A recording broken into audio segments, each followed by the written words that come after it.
कक्षा 8 exercise 7.2 question number first. अभाज्य गुणनखंड विधि द्वारा निम्नलिखित में से प्रत्येक संख्या का घनमूल ज्ञात कीजिए। तो हमें संख्या दी हुई है 64। 64 का हमें क्या निकालना है? घनमूल निकालना है। कौन सी विधि द्वारा? अभाज्य गुणनखंड। तो सबसे पहले हम 64 के अभाज्य गुणनखंड करेंगे। 2 दूना 4, 4 दूना 8, 8 दूना 16, 16 दूना 32, 32 दूना 64। तो दो के जोड़े कितने बनेंगे? भी दो की क्यूब यानी 2 की क्यूब इंटू में 2 की क्यूब। यहाँ पर हम इसको लिखेंगे 4 चौक 16, 16 चौक 64 यानी 4 की क्यूब। हमें घनमूल निकालना है, मतलब 64 का घनमूल निकालना है। मतलब अर्थ क्या है? 64 की जो घात है 1/3 होनी चाहिए। 64 को हम क्या लिख सकते हैं? या तो 2 की क्यूब गुणा 2 की क्यूब और ऊपर घात 1/3 है। तो घात से घात गुणा होती है, यानी 2 की ये घात कितनी होगी? जुड़ गई, 3 और 3 6 होगी। ठीक है, तो इसको हम 2 की घात 6 लिख लेते हैं और ऊपर 1/3 है। इसको 3 से काट दिया, ये 2 का स्क्वायर बच गया यानी 4। या फिर इसी को हम क्या लिखेंगे? 64 का जो घनमूल है तो इसको हम लिखेंगे 4 की क्यूब 64 की घात 1/3 और 64 को हम लिखेंगे 4 की क्यूब और ऊपर घात 1/3 है और घात से घात गुणा होती है। तो 4 की घात 3 गुणा 1/3 से कट जाएगा, ये आ गया 64। सॉरी 4 आ गया। ये 64 का घनमूल निकालना है अभाज्य गुणन से। तो हम क्या करेंगे? इसकी अभाज्य गुणनखंड कर लेंगे। 2 दूना 4 दूना 8 दूना 16 दूना 32 दूना 64। अब देखो 64 ये 2 की घात 3, 2 की घात 3, 3 ये संख्या 2 है, 3 3 बार 2 जोड़े बनेंगे। तो हमें एक जोड़े से एक 2 निकालते हैं, दूसरे जोड़े से फिर 2 निकालते हैं। इसका मतलब इसका घनमूल कितना आ गया? 4। या फिर इसको लिखेंगे 64 की घात 1/3 और 64 को हमने लिखा 2 की घात 3 गुणा 2 की घात 3। घात घात जुड़ती है, 3 और 3 6 होगी। इसको काट दिया, 2 का स्क्वायर, इसका मतलब 4 हो गया। या फिर हम इसको 4 की क्यूब लिखते हैं। 4 की क्यूब घात से घात कट गई तो ये आ गया 4। ठीक है, अगर आप सीधा इसके जोड़े वाले तरीके से करते हो, 3 जोड़े में से एक लेना है, तो 64 का जो घनमूल आएगा हमारे पास 2 गुणा 2 यानी 4 आ जाएगा। नेक्स्ट इसी का ही पार्ट है आगे हमारे पास 15,625। इसका ही थर्ड पार्ट है 15,625।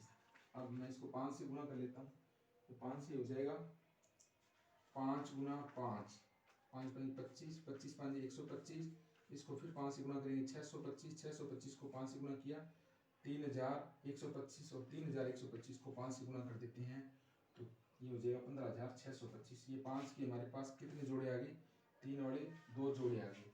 तो 15,625 का घनमूल निकालेंगे तो वो क्या आएगा? 5 गुणा 5। या हम इसको क्या लिखेंगे? 15,625 घात 3। तो ये 5 गुणा 5 गुणा 5 गुणा 5 गुणा 5 गुणा 5, इसकी घात ऊपर 3। इसका मतलब हो गया 5 की घात 6 और ऊपर घात 1/3 से कट जाएगा तो 5 का स्क्वायर हो गया, यानी कितना हो गया? 25। यानी 15,625 का जो घनमूल आता है वो हमारे पास 25 आ गया। अब हम 25 को भी गुणा कर सकते हैं। 25 के हमारे पास 3 ही जोड़े बढ़ेंगे। अब यदि इसको आगे और हल करें 15,625 को हम क्या लिख सकते हैं? इसका घनमूल हम इसको 25 गुणा 25 लिखें तो 625 और 625 को 25 से गुणा करें तो कितना हो गया? 15,625 हो जाता है। तो इसका हमारे पास घनमूल तो ये 25 की घात 3 और ऊपर घात 1/3 है, इसे कैंसिल हो जाएगा। तो इसका घनमूल कितना आ जाता है? 25 आ जाता है। ये पहला क्वेश्चन था। अब इसका लास्ट 10वां क्वेश्चन है 91,125। 91,125 का हमें घनमूल निकालना है। तो हम इसको कितने से गुणा करें? इसके 3 से 5 से गुणा कर लेते हैं। 5 5 सबसे छोटी संख्या 3 से इसमें भाग जाता है। 3 3 9, 1 बच गया, 3 3 9, 2 बच गया, 3 7 21, 3 5 15, 3 से चला जाएगा तो 3 की क्यूब बना लेते हैं हम सबसे पहले। 3 3 9 9 3 27। अब इसको 5 से गुणा कर लेते हैं, फिर हम 5 से गुणा कर लेते हैं, फिर 5 से गुणा कर लेते हैं, फिर 5 से गुणा कर लेते हैं। अब चेक कर लेते हैं कितना बनता है। ये 27 गुणा 125। 27 को 125 से गुणा करके देख लेते हैं। 27 5 135, असलाई 13, 27 दूना 54 और 13, 57 67 असल आगे 6 27 एकम 27 27 और 6 हो गया 33 33 75 हो गया। और 33 75 को हम कितने से गुणा करें, 5 से गुणा करते हैं तो 15,000 हो गया। फिर 5 से गुणा करते हैं तो 15 तिया 45 हो गया। फिर 5 से गुणा करें तो 33 75 3000 को हमें कितने से गुणा करना, 91,000 बनाना है। तो 3 को 3 से गुणा किया 9 9 30 27 27 81, ये लगभग 3 का एक जोड़ा और बन जाएगा इसमें, इस टाइप से 3 गुणा 3 गुणा 3, इस टाइप से हमारे पास इसका एक जोड़ा और बन जाएगा 3 का। तो 91,625 को हम ऐसे लिख सकते हैं, इसका गुणा में घनमूल लगा देंगे आगे। तो कितने सेट बनेंगे, 3 गुणा 5, यानी ये आ जाएगा 9 5 45, यानी 91,125 का जो घनमूल है वो 45 आएगा। 45 को आप 3 बार गुणा करके देख लो, 91,125 का घनमूल के लिए 45 को आप 3 बार गुणा कर लो। तो वैदिक गणित से हम इसको तो गुणा करते हैं, 20 25 होता है इसको वैदिक गणित के फॉर्मूले से। इसका 45 को 45 से गुणा किया, 20 25 को आप 45 से गुणा करो, इसको करके देख लो।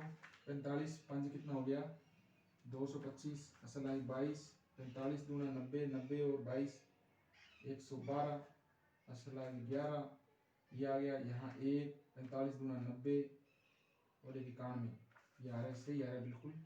तो 45 की क्यूब होती है ये, इसको हम क्या लिखेंगे 45 का क्यूब का घनमूल। और इसी को मैं आगे लिख लेता हूँ, 45 की क्यूब ऊपर घात 1/3, तो कितना हो जाएगा 45 की क्यूब और ऊपर 1/3, ये कितना हो जाएगा 45 आ जाएगा। यानी 91,125 का जो घनमूल है वो 45 आता है। या इसको अपने इस टाइप से जोड़े बना लिए, 3 गुणा 3 गुणा 3 और फिर 3 गुणा 3 गुणा 3, फिर 5 गुणा 5 गुणा 5, यानी 3 6 बार आ गया। तो हमें 3 में से एक जुड़ा लेना है, फिर हमें 3 में से एक जुड़ा लेना है, फिर 5 इधर एक से लेना है। तो हम इसको ऐसे लिख सकते हैं, 3 की घात 3, 3 की घात 3 और 5 की घात 3, और ऊपर हमारे पास घनमूल है तो इसमें एक एक अंक बाहर आ जाएगा। तो इसका जो घनमूल है वो कितना आ गया 45 आ गया। तो इसमें से 3 क्वेश्चन मैंने करा दिए, बाकी आप कर सकते हैं।